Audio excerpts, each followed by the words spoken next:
All right. Sorry, we're a little late. Hello, everybody, and we are welcome to another episode of the Omni X-Men. I am Justin, aka No Good Comics. With me, as always, John, Comics with Kids. What's up, John? Man, I'm ready to keep rolling through the omnibus here, get more and more of that Oh, Claremont goodness. I was talking Hickman before I went online. I got it all on my brain right now. you got everything up there. Well, good to see you, brother. And we have a guest, so I'm going to bring on our guest for today, and that is Chett Knight. Bring him on the stream here. What's up, Chet? Hey, everything's good, guys. What's going on? Thanks for the invite. This is going to be a lot of fun. Absolutely, absolutely, man. I'm happy you could join us, and I'm excited because we've been talking for a while now, and I've seen some of your collection, and it's very impressive. Mind blowing Thank for you. sure. Thank you. Great to have another another diehard X-Men fan on the show. You are our second guest. We had Jim on last week, so that was cool. And I see Jim's here. So let's do just a little run through before we get into the episode. Do a little run through of the comments, and bear with me as I'm still getting used to StreamYard, but I'm getting better. So Ruben was here hanging out in the chat early on. Good to see you, Ruben. Always good to see you. We have Todd Christian. Hello, hello. And speaking of Jim, there he is, Beta Ray Jim. Hello, my friend. Good to see you. I just saw that Daredevil YouTube video that he talked about. I just went and watched it earlier today. It was really cool.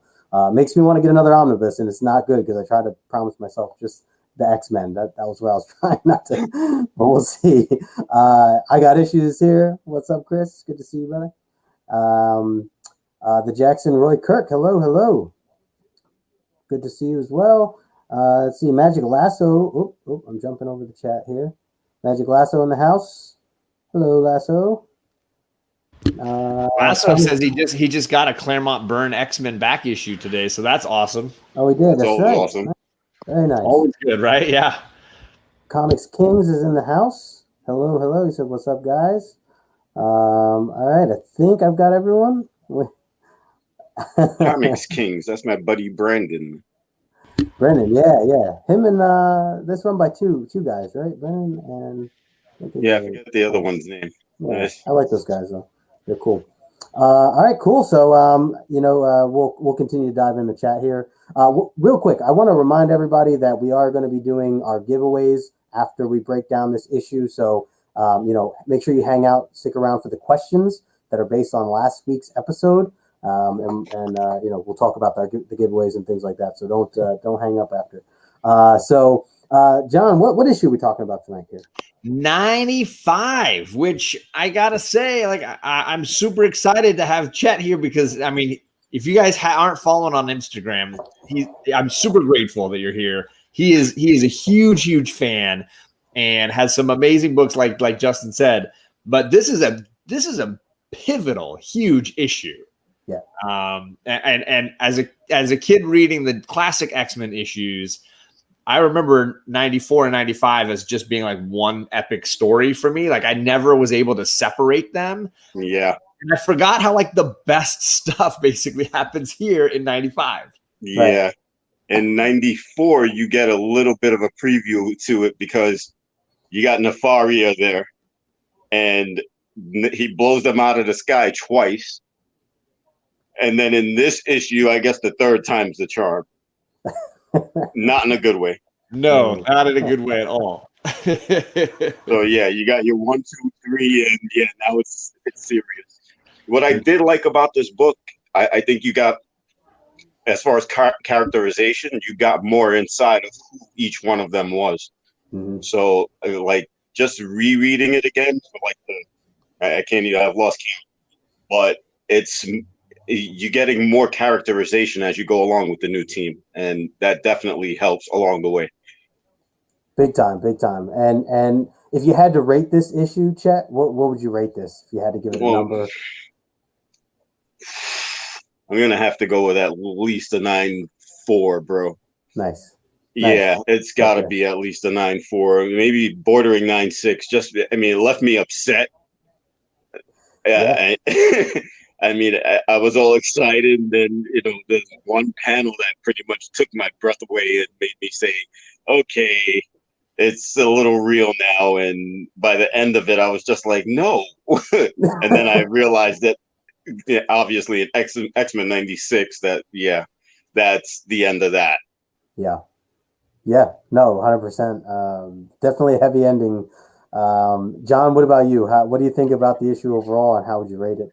I mean, on a nostalgia scale, I mean, this is almost a 10 for me. I mean, I really like this issue. I know that when we talked about last issue being a little slow, and they clearly just moved all the action from one comic and added it to the second comic. And so, as far as action and pace and just like Chet saying, even like the characterization, because you see them in action, you get to see how they use their powers, how they interact as a team.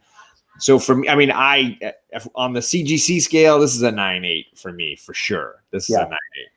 Yeah, it's that good of a book. You're learning about all the new components. It's funny too, because it's like it's just done so well. You get the individuality, you get the team aspect, and you got the leadership that's always been there. And he's like, what's this one all about? What's that one all about? Is that who this guy is? Is that who that girl is? Okay, I think I understand them better now. Right. And it flows well. The way it's written, it flows well. Totally. Yeah. And when I'm sorry, one last thing. I think it was a nice little stepping stone. Each book that they did seemed to give us more and more and more. So it's a nice little stepping stone, to what's to come. It really was. Totally. Big time. And I just going to what you guys are saying, I try to, I think I've shared with you too, Chet, about that I'm newer to reading X-Men, that I've kind of gotten into them just over the past few months and really, dove in. And when I read this stuff, especially these very early issues, I try to put myself in the shoes of like, what if I didn't know these characters? What if this was, if I never was spoiled by the movies or never spoiled by future issues, and if I was just reading this for the first time, you're right. This really does give you a much clearer definition of what each of the guys are doing, or their abilities, what they can do. I mean, I love the scene of Colossus just falling from the sky, and he's just like, "Don't worry about me. I'm good. I'll be all right." And you're like, "Oh, so he doesn't get hurt. Like he can handle that kind of impact." Like it's just cool to kind of have it be defined without just saying it. And a way to kind of show it. So, and you bringing that up, you bring me to Nightcrawler when he's like, Kurt teleport down. He's like, Cyclops, hell no. Yeah.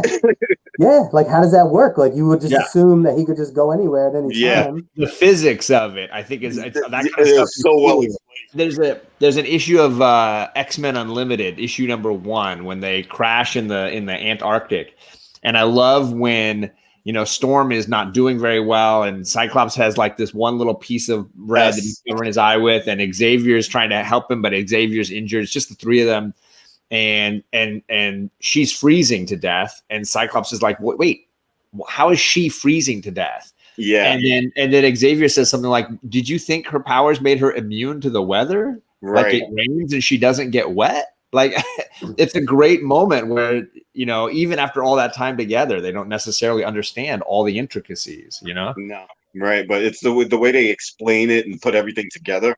It just seems so fluid. But with Claremont, you got a gradual increase every month, so that's what I appreciate about it as well, so it's definitely worth the read.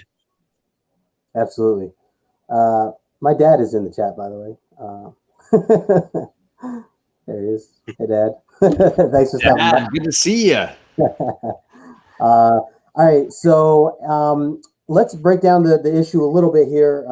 For anyone who's kind of recapped this or hasn't read this yet, obviously we kind of continued the issue from last time where they're kind of falling from the sky, and you see how they kind of resolve that with which is probably my, I mean, there's so many good parts, but it might be my favorite. It's just all the quick decisions that have to happen, the leadership versus individual kind of stuff that goes on when they're trying to figure out how do we save all these people's lives when really only like 2 people in the group can fly. Like how do we do this? Yeah, it's well divided, and like, and you what is it? You had 30 some odd seconds to save the leader from splatting. So get everybody down first, and then let's go back for him. Right. Which is why is he the most expendable? Which is a great Cyclops moment, right? When he's like, "No, I'm the guy that you come back for. If I don't make it, it's fine. The team's gonna make it." And he takes the weight of that, like, you guys get to the bottom, somebody come back as quick as you can, and I'll trust the team. Yeah. Which is awesome. And then you get his thinking as he's like, yeah, because he starts to turn it into a joke before everything starts getting really serious. Yeah.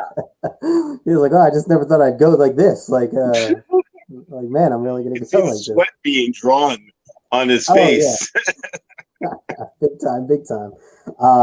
Yeah, man. So all right, so they're falling, and obviously they get out of it. We learn a little bit more about Cyclops, as we talked about. And then, I know we have some panels that we're going to show here.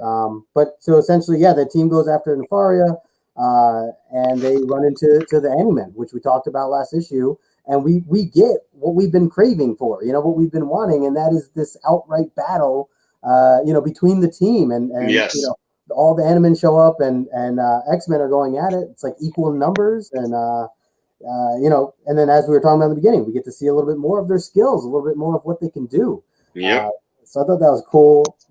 I know we have some panels to show. There's going to be, there's some real, I'm just looking through some of this stuff now, and just like the action scenes are amazing. And, I was flipping through the original issue and just kind of like, I know original. I'm sorry. Did you say you were going through the original issue? I was initially going through the original issue, but I know I was just flipping through because I like to look at the artwork, but re-looking at it here, it is amazing to like really see the colors, how they pop on this thing. It's like, just outstanding. So yeah, it's nice to kind of go through that again. No, it's not. Do it online. Don't touch the book ever again. I love that because right now there's my buddy TJ is probably just applauding Chett. Yes, don't touch your book. Never do that. You see this? Modern technology. Look, modern technology. You never touch the plastic. Although I will say, so for one of my book clubs, Chett, you shouldn't go and watch it because it probably give you panics. But buddy, we decided to go and read the facsimile of Amazing Fantasy 15, and so we went through, and a buddy of mine got his original copy, and put the camera on it, and he went page by page through the entire Spider-Man story of his copy of AF-15. It was the most tense and most powerful thing I'd ever been a part of on YouTube. Not my book, man. That thing would find a slab in it. He's like, I got a really low grade. It holds together well, and nobody else is ever gonna flip an AF-15 on camera. There it is. 9-4. Look at that. A 9-4. Nice. Oh man. Yeah, dude. All your issues are in the 9s, man, and half of them are signed. I was gonna say, is it just one of the ones you're planning on getting some signatures on soon? Actually, this one has a CVA on it. I don't know if you could see that. Where is it? Oh, yeah. Okay. Yep. So my intention is sell it or just buy one that's already signed by Stan and Chris. I absolutely need it because once I get that, the only ones I'll really need are 103, 104, 111, 116, 118, 123, and 138. Wow. Damn. And then I'll have the whole run signed by Stan and Chris. Well, some of them aren't signed by Chris. And there's TJ. He's concurring with the big stop sign. Stop touching. Thank you. Seriously, man, that's a problem. Don't worry, I'll fix you by the end of the year. Yeah, I believe it. The funny thing is, I'm the digital guy. I usually read everything digital.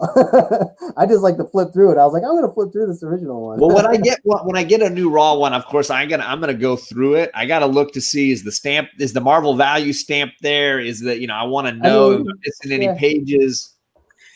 I got to do it one time. At least one time. Okay, you guys can enjoy that. Yeah. Let's get back to the book. All right, let's get back to the book. That's a whole other topic for another day. I'm palpitating here. Yeah, sorry. We battle the Animen, the new team versus the Animen. Some of our characters do really, really well. Some of the characters get a one and done moment. And it builds towards two dramas, catch the bad guy or turn off the explosion that's going to destroy humanity. And the team sort of splits off in a weird way to deal with those things, right? I guess with in their pursuit of the Animen, Cyclops is giving his orders. Nightcrawler, get in there. I love the way he takes the control right there, boom. And he gets in. He's looking around. He gets surprised. Then he beats the crap out of one, drags him around. Obviously, he escapes or whatever, and then they let the rest of the team in. And that's where we get our scene. So that's pretty cool. Yeah. I think one of the things that's been my big takeaways from the rereads has been how much I like Nightcrawler. Like I don't forget it, man. He shines all the way through. He's an A+ X-Men character, man. Like in terms of just like characterization, the whole discrimination thing, and being hated for what you look like, whatever. He's pretty much humanity on the X-Men. He really is. Then his beliefs, he's a devout Christian. It's really cool the way they've progressed with his evolution. Really is.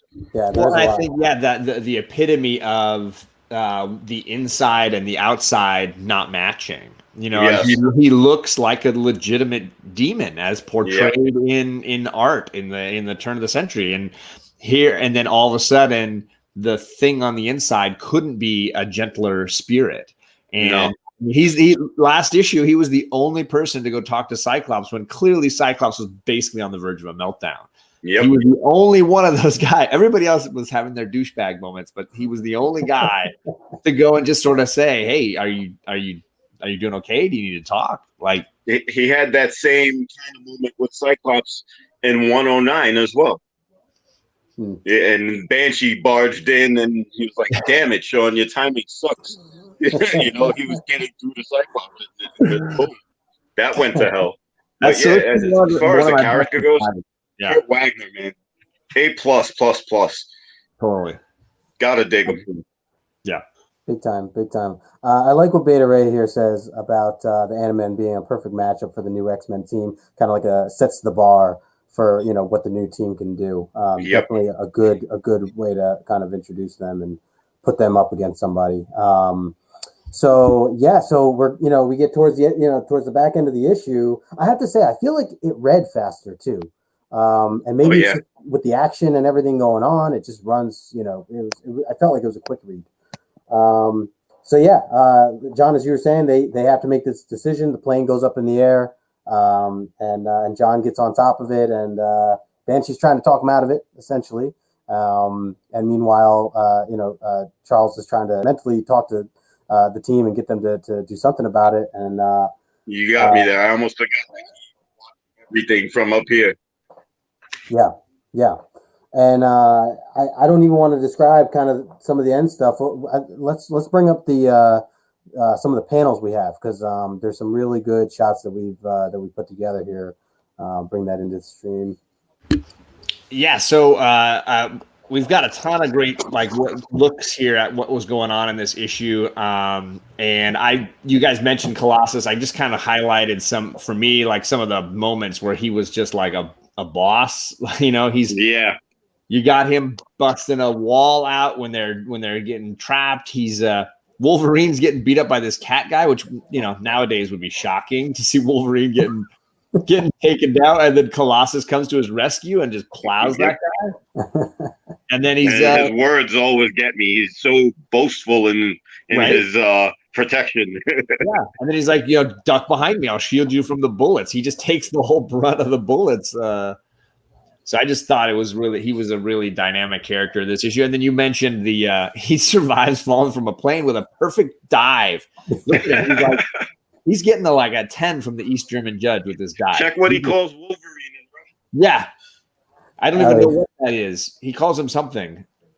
I think he said crazy man, because when Wolverine got down and he was like, and you had the nerve to call me crazy? Oh, yeah. Oh, that might be what it is. It's clearly Russian, right?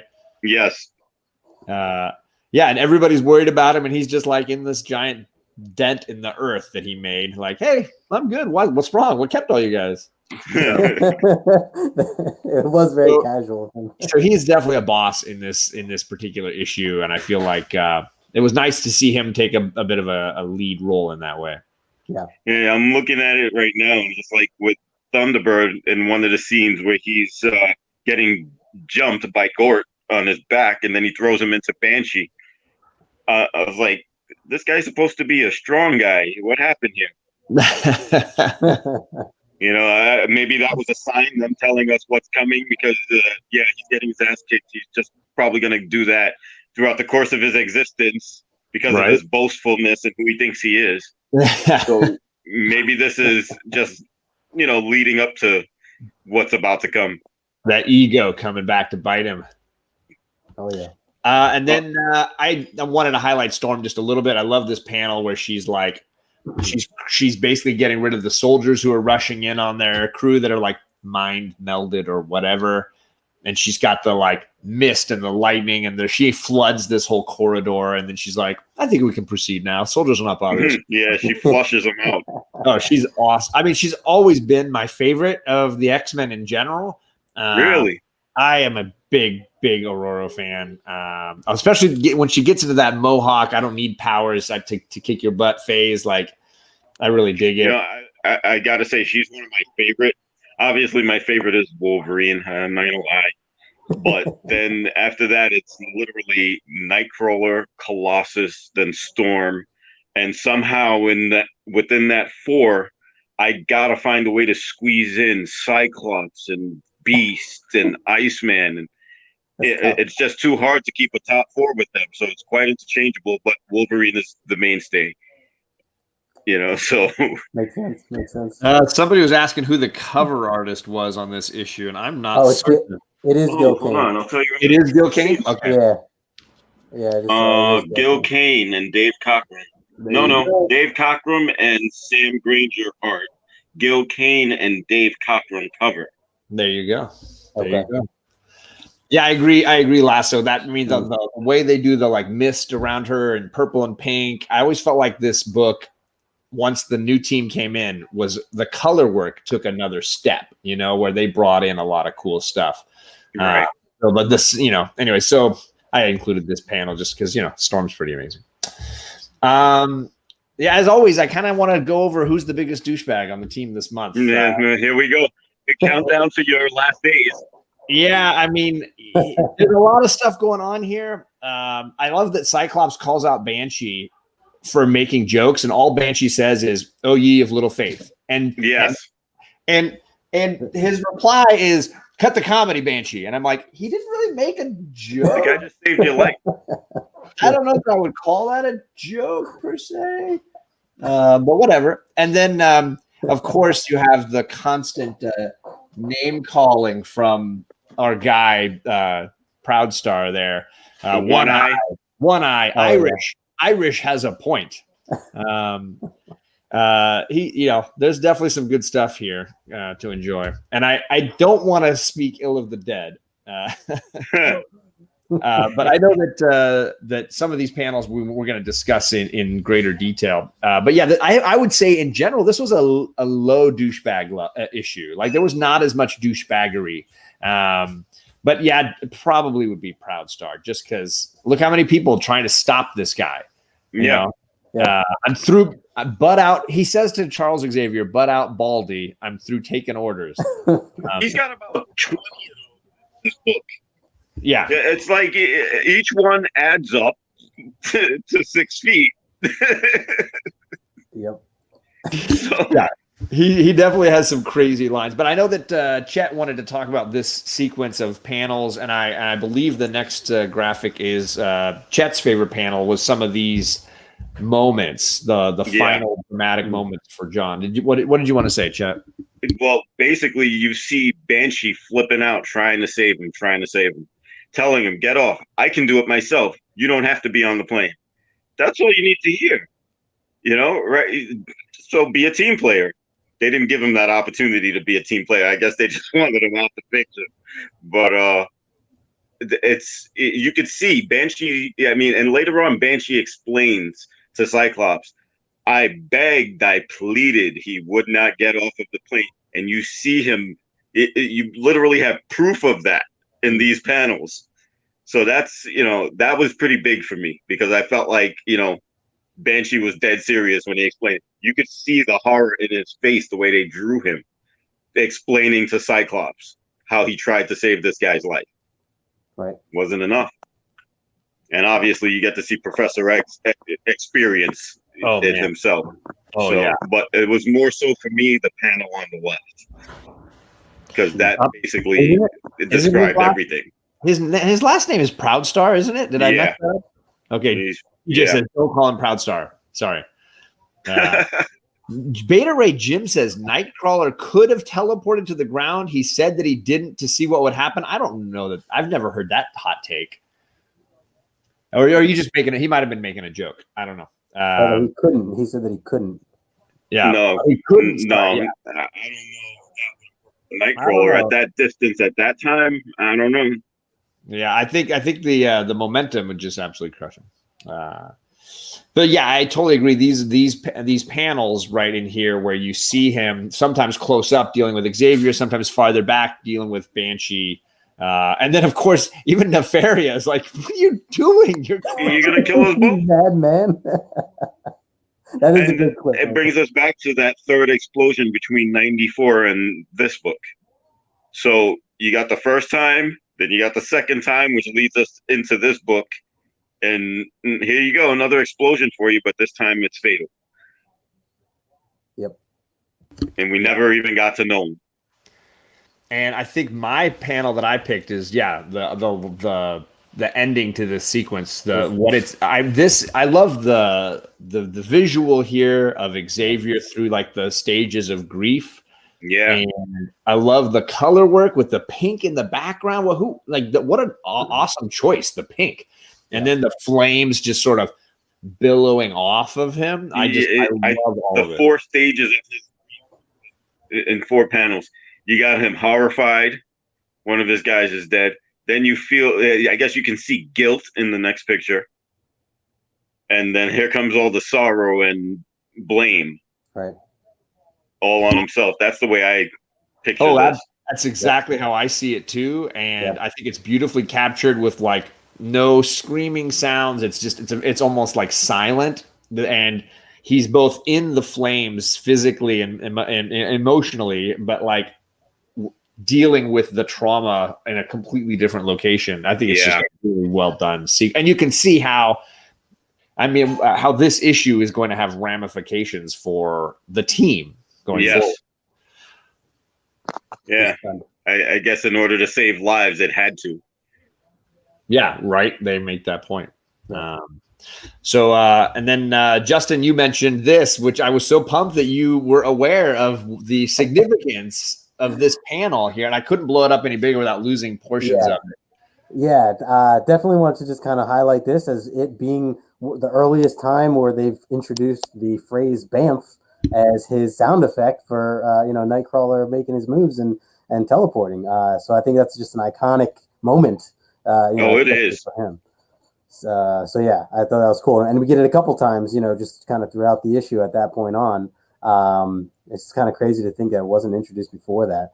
But yeah, and then I got the other one. It's tiny and up above so across the top, it's the 4th panel across. There's the other BAMF. Oh yeah, sorry that I didn't blow that one up big to go.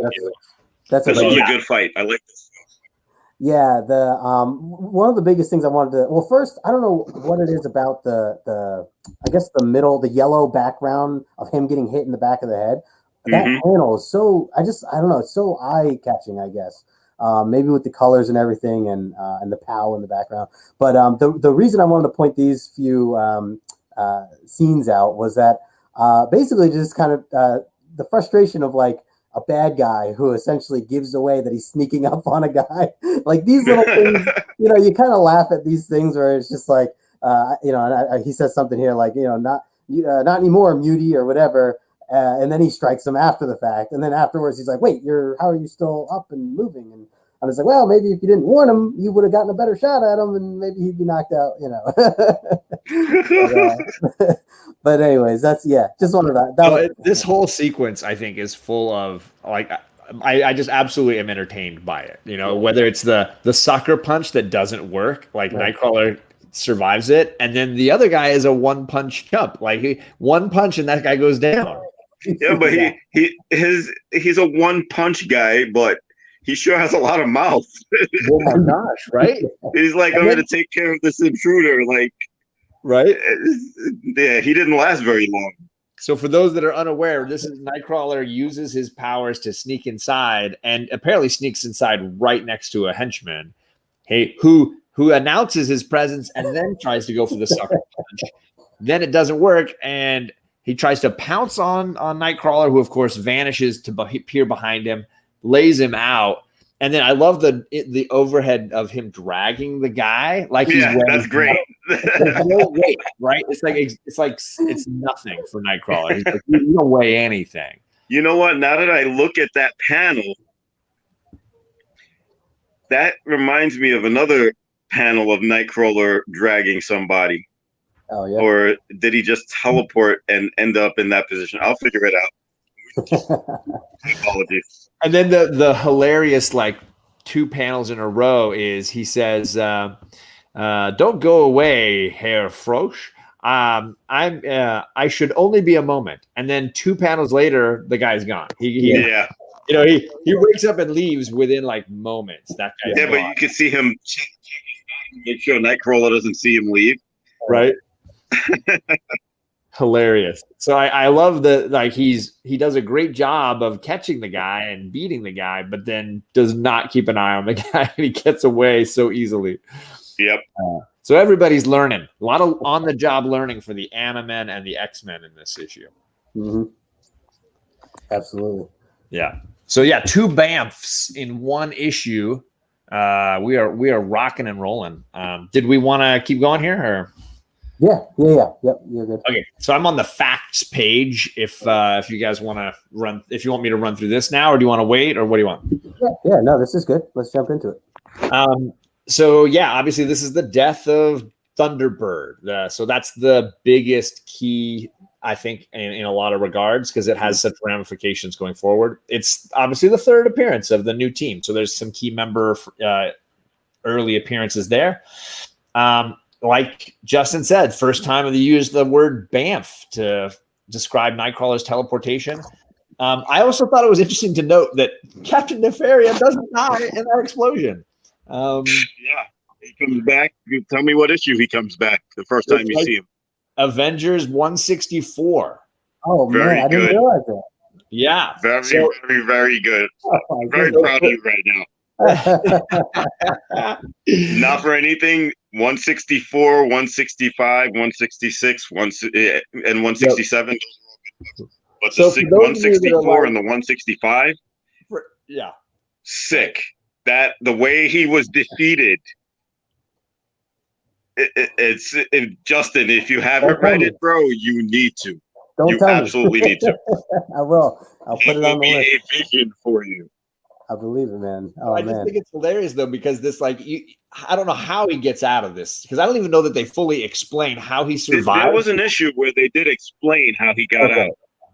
There was an issue. I'm just having a hard time recalling it. It might be stage fright, whatever, but usually I'm like him to try to get all this info about him. And I just think it's funny that Proudstar, one of the few X-Men characters to legitimately die for like a significant time, like a Gwen Stacy kind of real death. He never actually really came back. But Nefaria, that guy kept going strong.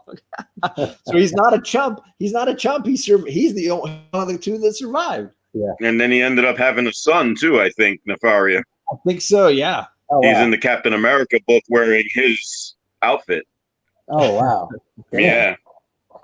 So for those out there looking for more Count Nefaria, we got you covered, clearly. Oh, yeah, definitely. As far as the value of this book, it is far cheaper than the 2 predecessors we've discussed already. I also think if you look at the little bell curve there, it's a far more natural progression, unlike some of the ones we were looking at before that jump like ×5 from a 9.6 to a 9.8. This one is a ×2, which I think is a little more common as far as 9.6 to 9.8. So the value of the book can spread quite dramatically. But if you look down there at the bottom, basically from an 8.5 to a 5.0, the difference is not super dramatic. 5.0s are about $50. 8.0s are about 110, 130 Wow. for 5. So the difference is pretty small. You could get a really nice copy of this book and not break the bank. So just something to think about. Obviously, a 9.8 is about $1,000. So that's the one that's going to be a ton more expensive. Right. But you look at a 9.2 is $250, $260. You can get a really nice high grade copy for a reasonable amount. I once bought a copy of this raw, like maybe a couple of years ago, and it came back in 8.5, and I was like, but I paid $49 for it. So you can argue that, right? Really nice copy of this book anywhere for a raw copy for, I would say, less than $100 anywhere. Yeah. So I mean, I think it's a reasonable key. And honestly, of the 3 books we've read so far, I enjoyed this one as a read. It's easily the best of the 3 for me. Giant size 94 and 95. 95 is the better read. It's really enjoyable. Yeah, it is. Yeah, a lot of action, especially. Yeah, you finally got some game time, so to speak. Right, exactly. Yeah, no, we're out of the danger room. We're not fighting Krakoa or each other. Yeah, we're actually facing down. Yeah, and as you can see, it's to the death. Yeah, so they get that dose of reality. Yeah, exactly. There's something that Todd put here. This is also the last issue Len Wein co-wrote with Chris Claremont, and I believe Claremont goes solo after this. That's interesting. I didn't know that. The chat in our show is always awesome, so thank you all for coming. I saw a Superpower review came in, and AGH and TJ is with you. 9.4 or bust. Yep, there's Superpower. Hello, AGH. And yeah, shout out to TJ, by the way, for giving this the graphic, the Go Collect breakdown. Much appreciated. Yeah, big time. I agree with TJ right here with that comment. Yeah, I knew you would. Thunderbird was attacking exactly where the ejection seat is triggered. It makes sense he set it off, which obviously caused the damage plane. That's how, yeah. So that's how he escaped. It's logical. It's just logic. So I think that's the last one here for this. So I can. All right. Stop that. Bring that down. Oh, hold on. I was backstage. Yeah, thank you to TJ for giving us that. We're going to use those kind of graphics each week just to kind of look at some of the reasons why a book might be more or less valuable. But for me, I'm the reader first. This was the best read of the 3. I would nearly say this is a near perfect Uncanny X-Men read for me. Yeah, I would say out of the first 3, Giant Size was it seemed a little less involved in a story. It was more like just get the new team on the page. 94, I thoroughly enjoyed because you started to see things in motion with these new guys. And obviously, you got to consider this the better read. You got the action, you got the drama, you got the death, and obviously you got the growth. So, and it just keeps going from there. So I appreciated that in this book. Yeah. I don't want to rush past the idea that this book has lasting impact, because I feel like for specifically Cyclops and Xavier, this is an issue I remember having significant ramifications as this team is just trying to find its way. Mm-hmm. This is the new mortar that kind of pulls them together and splits them apart in some ways as well. Is that how you remember it, Chett? I think, you get to see each character being who they really are. I guess in Proudstar's case, it wasn't a plus. So I guess they made an example of him as, what would be, I guess, what's more heartfelt with the X-Men, and that's saving lives.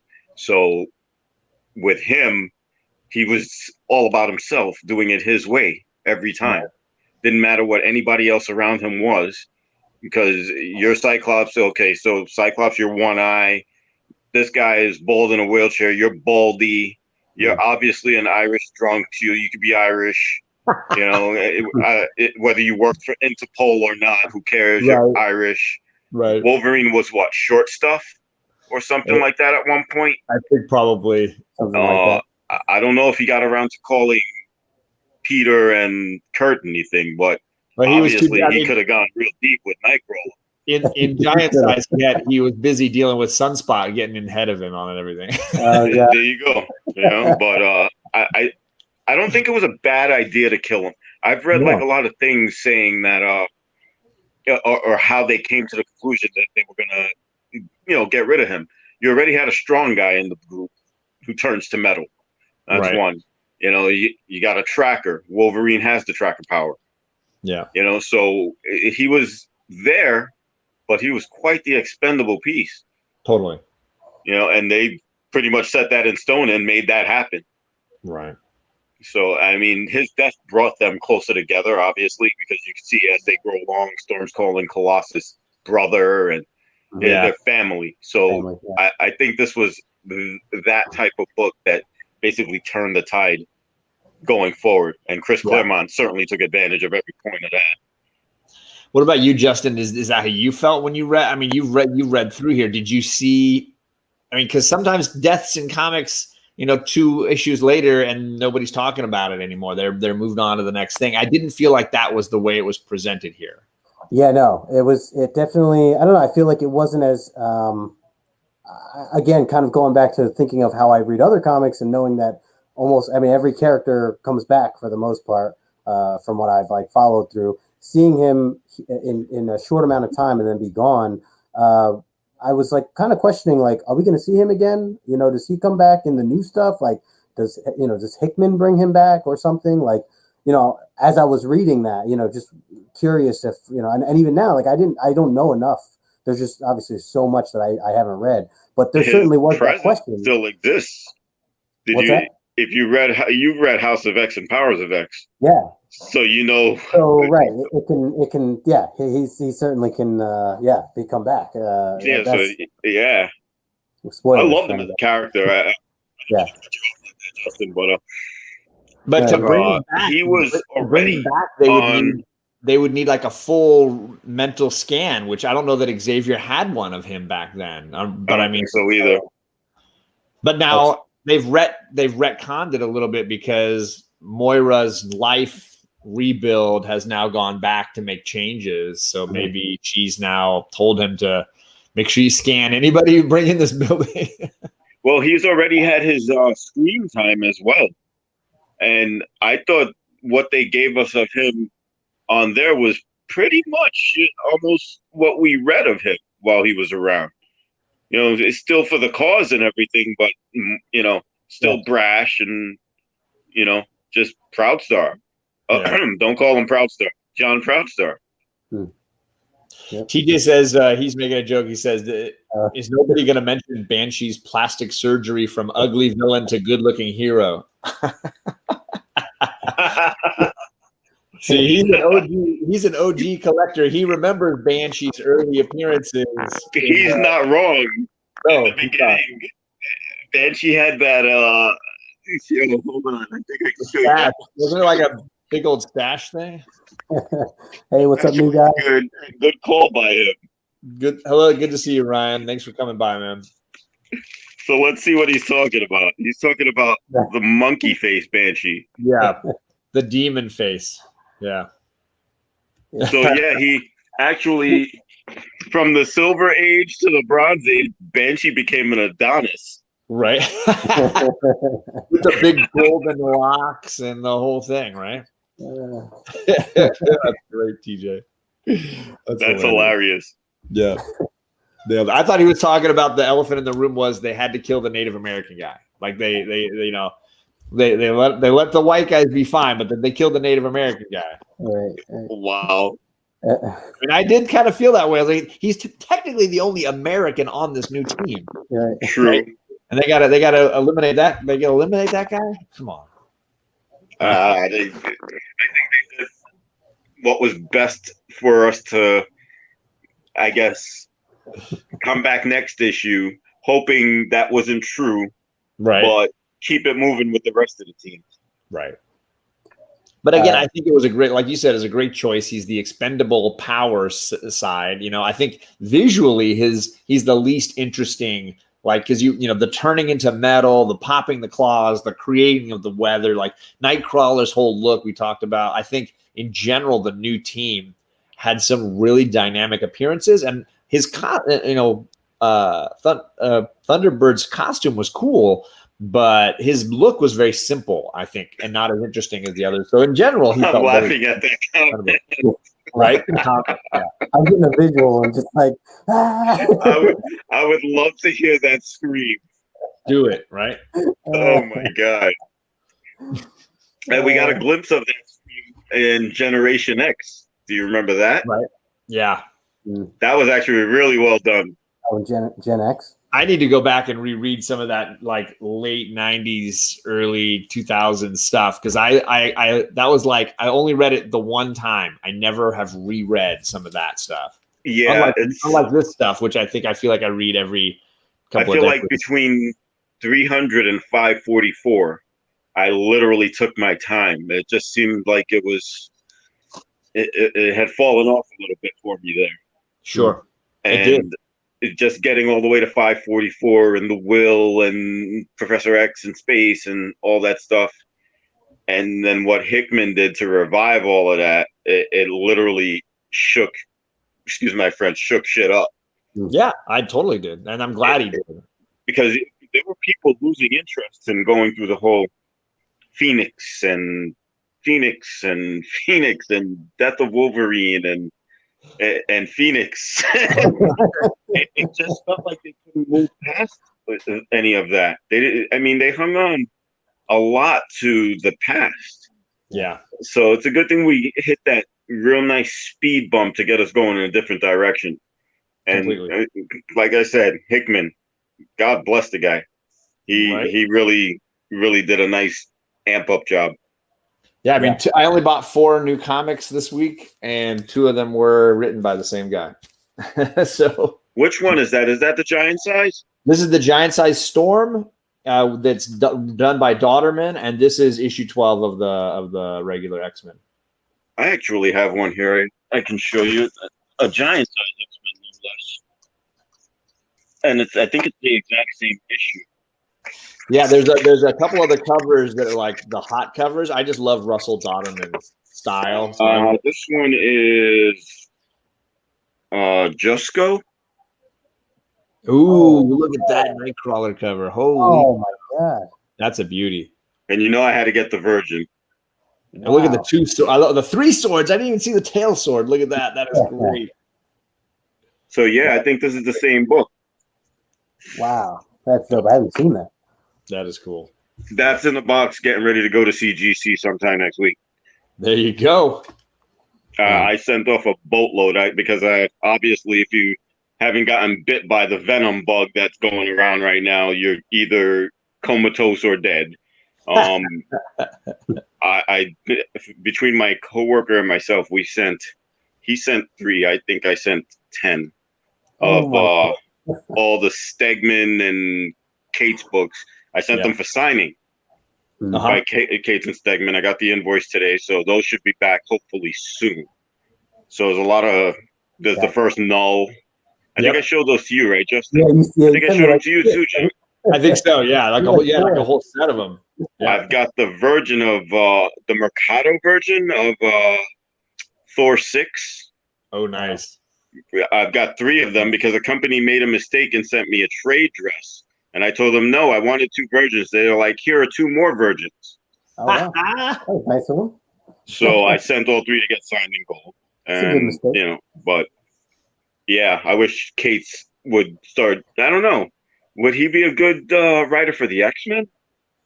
I feel like he struggles with teams, and that he's better with small like single characters that he really identifies. That Guardians run he did might be my least favorite thing he's written. Really, yeah. Really didn't care. It was kind of soft, right? Yeah. That's what I felt when I read it. when he zeroes in on a character he's passionate about, he creates a whole brand new sort of mythology around them and dives a deeper, I think, in a lot of ways than other writers. But I think it's harder when he's got to do like 7 characters or whatever. Okay. But that's just me. I think other people feel differently. I know that I didn't mind his Death of the Inhumans run. I thought that was pretty good. That was a team. I read only some of that. I got to finish that off, as a matter of fact. It's I was good. really who did Oh, it's a little off topic, but who did X-Men versus Inhumans? X-Men versus Inhumans. It wasn't him, but I don't remember who it was. Yeah. All right, no problem. Just a general question. If anyone in the chat knows, let us know. In fact, actually, we should get to our chat questions. Oh, yeah. Each week, we're going to be asking 4 questions. We're going to keep track of the first and second place answerers. First place winners are going to get 2 points on the overall scoreboard. Second place answerers are going to get 1 point on the scoreboard. First place answerers also going into the raffle. So sticking around and answering the questions if you can. Remembering what we did last week also very, very important. So I know Beta Ray Jim is with bated breath in the chat, ready to go on these. I almost thought of I initially had a question that had to do with the background of Beta Ray Jim's posters, but I'm like, that's just not fair. Yeah, we don't want to give him any bonuses, any chances. I almost feel like my goal is to come up with questions that mess him up. That's going to basically be my goal here. I like that. I saw earlier in the chat, Issues was asking for a wrench so that he could mute him, so he couldn't eliminate all of his answers. Yeah. All right, John, do you want to start off with your first question? Yeah. So I've started this series off. The slideshows. Who was the douche of the month in last week's episode? Who was the character that I picked as being the biggest douchebag last time? You got to type it in the chat, and remember, first and second place. So just because one person gets it right, you could be the second place person. Who did I pick for last week? I knew I forgot to watch that replay. I knew this was going to happen. It's all right, Chett. This was going to be a particular segment. And I said, damn it, I got to be on in 5 minutes with these guys. I can't brush up on my friggin' homework. Oh, you're hilarious. Now I can't get points. Yeah, that's the bummer of coming and joining us, right? No, I did not pick. Oh, did Charles Soule write that? No, I didn't. X-Men versus Inhumans might have been Charles Soule. I think yes. Okay. So that was not our trivia question, but Jackson Boy Kirk and I Got Issues did really well. He always seems to, doesn't he? Isn't he the one who always answers the questions correctly? Beta Ray's doing real well, and I Got Issues is doing real well. Yeah. I guess I fell out of the leaderboard. You are in third place. Yeah, you're not too far behind. You're not too far back. No. Okay. I'll come back next week. The raffle, so you're in there.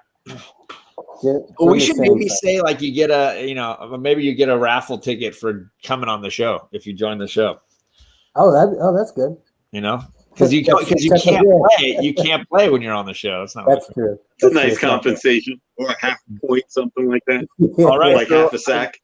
I got like 2 answerers. Beta Ray Jim is number 1 again. Curse him. So he just went up, and I got the Jackson Roy Kirk. He gets a point as well. All right. So Beta Ray Jim, you get to go in the raffle again. Darn it, you gotta watch that guy. It was Cyclops. Yeah, Cyclops. It was a Cyclops-centric issue. And in general, he was having a lot of his like curse my laser vision moments. He was having some of those really intense, dramatic soap opera-y moments. All right. My first question that I'll start with is which movie villain did I compare Nefario to during our breakdown when Nefario shows up on screen and demands what he wants the world to give him? There was a character from a movie. So perfect. It was spot on. From the late 90s. If no one gets it, I will add a little hint that pretty much gives it away. But I'm curious. We've already got it. It's already happened. One person's got it. Was it Dracula from Van Helsing? I'm so glad that Beta Ray got shut out. Oh, look at that. Dr. My Eve. screen, I've got Lath Lewis Yeah, as late. the one who wins. Oh, Lath, sorry, I missed. Mine had a little delay there. Sorry about that. Yeah, Lath so Lewis, Lath you got 2, and I got issues. You get another point. He's holding strong in second place on the overall board there. So Yeah, Lath Chett, Lewis is also going in the raffle. You got a raffle ticket, brother. Chett, this was perfect where he was just like, I want, each nation must give me all this money, and Oh, man. or else, it just made me It think was of Dr. Evil. hilarious. It was spot on. He's on the giant jumbotron talking to the world leaders. Give me $1 million. That's hilarious. It's phenomenal. Good stuff. Good stuff. All right, John, what's your second question? So my second question has to do with I'm trying to figure out the best way to say this. So the military who are guarding this NORAD base, one of these gentlemen gets a special package in the mail with some writing on the item. What is written on the object that he gets? What is written on it? We even showed this panel in our slideshow last week. The gentleman at NORAD, what is written on the little device that he gets in the mail? Wow. Yeah, this was my highlights. It was, oh man, this is hilarious. Yeah, I'm like, who does that? Who does that? Oh my God. I got issues. Nice. Beta Ray, though, he still gets a point. Yep. I Yes, see Beta. press me, not Yeah. press That's me. right. The first had push me. So another raffle ticket for issues, and Beta Ray at 11 and issues at 9. They are super neck and neck. Nice. Yes, it is. Press me. Which, of course, the NORAD guy just presses and doesn't question. Yeah, no. I'm like, who does that? Pull. The Three Stooges gag, right? All right. My second question is, we were showing the montage, the training montage from last time, when the team is working to prepare themselves for battle. What is the theme song that I said would be a great theme song to be playing during this training montage? What is a The Karate Kid song. No, but that's a good one though. Yeah, it is from a movie. It is. I mean, it's certainly a popular. So here we go. That was my next guess. There we go, Lath Lewis. I got you, brother. So we got Lath Lewis at the top, and then Beta Ray quickly follows right behind him. Boom. Beta Ray is really a contender across the board here. You guys got to watch out for him. Though maybe we just make sure we schedule this when he know he's doing a show or something. We schedule this. YMCA, my dad says. Hey guys, in case you're wondering for next week's trivia. Ooh, that's a great piece, actually. What's the? Do you know the artist? Don't know. I haven't looked. I dig it because he's not the super ripped. He's slightly gangly. I like slightly gangly Spider-Man. I don't want bodybuilder Spider-Man. Yeah. Bodybuilder Spider-Man. Yeah, I don't need him to be like Proud Star, right? I don't want him just like no Thunderbird. Well, he did have a gut in the Miles Morales movie. You should be ineligible the following week if you're a guest. Definitely not. You're ineligible the night you're on the show, and we're still trying to figure out maybe we do some kind of rewards for the people who guessed the most on this show, just separate from what we're doing as for the chat, as like a gifts for the people. I guess Issues wants me out of the leaderboard. Well, he took care of it tonight. He is right up there. So it's 12 with Beta Ray, 9 with Issues. That's number 1, number 2. Everybody else is coming up in the rear there. So if you Issues, you're coming on strong. So you stay strong. And maybe we get if we get Beta Ray on here again, he can't play. Takes him out. It just makes it better for everybody. Chett gives you another shot to catch It's like you lose a half game for having a day off while the other team plays. Really. Play Monday Night Football and then again on Saturday. There it is. They don't get the half break, game lead. right? Oh my gosh! So One in the loss column. If just want to remind everybody, if you're wondering, or anyone watching the replay, if you're wondering what we are giving away, the raffle that I'm doing is going to be volume 2 of the X-Men Omnibus. Certainly we'll have that closer to when we're actually kind of reviewing Omnibus 2 when we get to that point, which we have a long time because there's a lot of issues in Omnibus 1. But I just thought it'd be a great way for people to continue reading on with us if you don't have it. And then, John, you're doing I'm doing an X-Men mystery box. I'm going to just do all kinds of fun things in there, some trades, some issues, some old, some new, just give you a little bit of a sampler, give you some fun stuff to enjoy. Yeah. Perfect. All right, gentlemen, any final thoughts, Chett, that you want to talk about with this issue or anything else that we covered here today? I just want to say I had a great time. I'm glad I got an invite to something I feel like I've spent a lot of time knowing. It's definitely still fun for me. And reading these books reminds me of, a whole lot, because I didn't start at these issues. I backtracked. I started at 110, and I didn't find out about these particular issues for like maybe a couple years later. And then when I finally did, I was able to finally track them down, backtrack them, get them signed, all that. And it's turned out to be worth it for me, because I remember them literally like panel for panel, word for word. And I've had friends call me the Rain Man of X-Men. And I take it as a compliment, so, I mean, it's nice to be recognized. I appreciate you guys appreciating my collection and my knowledge of the product. It's been a lot of fun. You're welcome back anytime. Absolutely. 100%. Appreciate it. For sure. Yeah, we're definitely going to have you back at some point for sure. That would be awesome. 109. Yeah. Oh, there you go. And everybody that watching or the replay, if you're not following Chett, you can find him. That's actually his handle there, Chett Knight. I also put the link in the description below, so you can find him on Instagram there. That man lives on Instagram, kind of like me. And then John, any final closing thoughts as well for you? Yeah, I mean, for me, I read these first as classic X-Men. I think actually every time I've read this until now, it's been as a giant size, a classic X-Men book. Like, I've never read it outside of that. So this was kind of fun to read it in this collected state. Never read an actual copy, of course. So yeah, this was really kind of a cool way to enjoy a book that when I was at least younger, and I came to X-Men through like in the early 200 issues. That's when I was reading it off the rack or whatever. But I was also I wanted more. So I was grabbing classic X-Men, anything that had X on it, I was pretty much buying. So I was reading the classic X-Men and the current stuff like simultaneously. And so there's a ton of nostalgia in this for me. So it was great. It was great to enjoy it with people that clearly love it. Nice.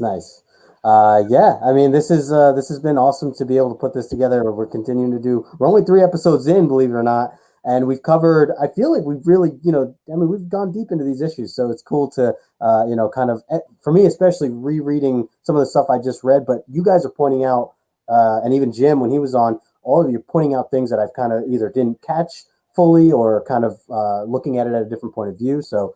That's another thing that I appreciate. It's always good to have the extra eyes and ears that picking up what you don't, especially with stuff like this. It just makes it more fun. Yep, 100%. So yeah, just remind everybody, next week we will be back on John's Comics with Kids YouTube channel, which put his link in the description below. If you guys are not already subscribed to him, make sure you do that. And we will have more questions that are going to be based on what we talked about tonight. So Chett Knight, you lived this, so technically next week you should have all these answers, rapid fire.